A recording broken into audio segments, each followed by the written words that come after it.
आदेश पाकर के दासी दरबार में पहुंची, जहां राजा भीष्मक का दरबार लगा हुआ था।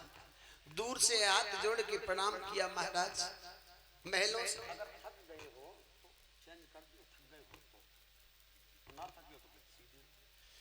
आज उसी वक्त पर दासी ने दूरी से प्रणाम किया और प्रणाम करने के बाद महाराज से कहा, देखो इसी वक्त चलो,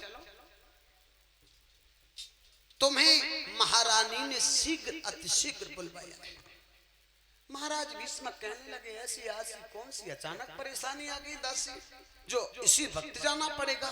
महाराज जी कुछ बात ऐसी है, रानी ने जल्द ही बुलवाया। तो कहा ठीक है, आप चिंता ना करो, हम चलेंगे, लेकिन इस समय आप देख रहे हो कि दरबार भरा हुआ है और इस तरह से हमें छोड़ करके जाना अच्छा नहीं लगता। तो फिर एक काम करो, तुम चलो, हम शीघ्र अतिशीघ्र तुरंत महलों को आते हैं। तो राजा ने उसी वक्त अरे बरखास्त कचहरी कीनी,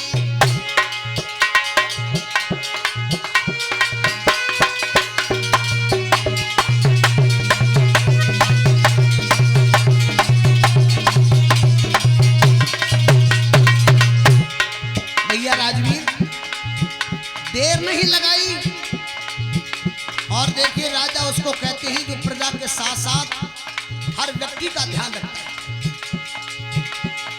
अरे बरखास्त कचहरी कीनी और सुध महलन की रैली,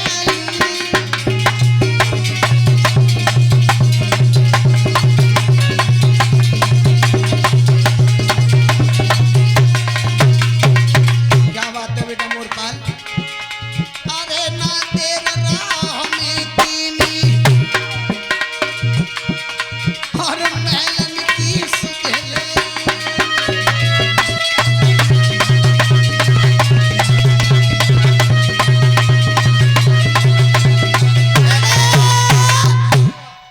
साथियों उसी वक्त महाराज अपने दरबार को बर्खास्त करने के बाद महलों की तरफ गए। महारानी ने बड़ा सुंदर आसन देकर के अपने पति को बिठा लिया और पति सेवा सबसे बड़ी सेवा। याद रखना, जीवन में पतिव्रता धर्म अगर निभाना है तो पति सेवा को कभी नहीं भुलाना है। बदले की भावना ना रखें। कच क्या लगता माता बहन शास्त्री जी तो पति तो अच्छो होना सही है भाई, कुछ पतिव्रता भूल, लेकिन याद रखना नारी धर्म में पति को ही परमेश्वर का दर्जा माना गया है। आज अपने पति भीष्मक महाराज को आता देख करके महारानी ने सुंदर आसन को डाल करके बिठा लिया और कहने लगी, कंठ अचानक आपको बुलवाने का कारण ये था, मैंने आज पुत्री के कुछ ऐसे लक्षणों को तरफ निगाह डाली कि आज मुझे लगता है हमें अपनी बेटी की शादी जल्दी कर देनी चाहिए।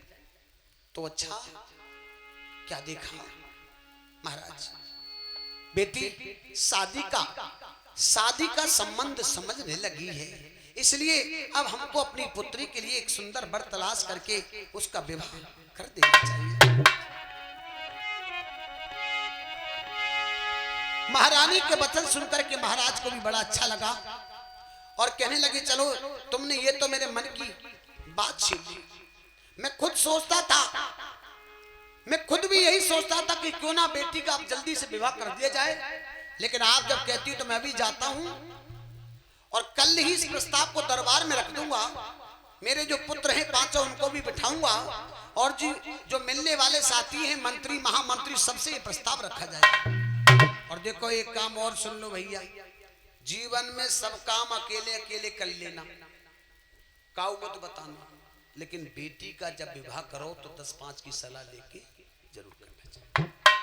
भैया है तो भैया से सलाह लो, बेटा है तो बेटों से सलाह लो, परिवारजनों से सलाह लो, मिलने वालों से सलाह लो, क्योंकि तुम बेटी का विवाह करने जा रहे हो। जानते हो ये विवाह रोज नहीं होता, जानते हो बेटी को हम ऐसी जगह दान करने जा रहे हैं तो बेटी जीवन भर वहां रहेगी। तो अगर आपने जो जरा सी भी भूल कर दी तो बेटी को जीवन भर का रोना। कोई शराबी कबाबी मिल जाए, वो जीवन भर तुम्हें दुखी रखे और तुम्हारी बेटी को दुखी रखे।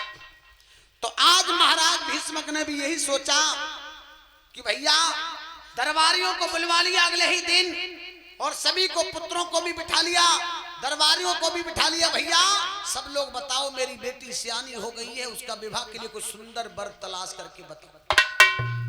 किस किस की नजर में कौन कौन वर है मुझे बताओ।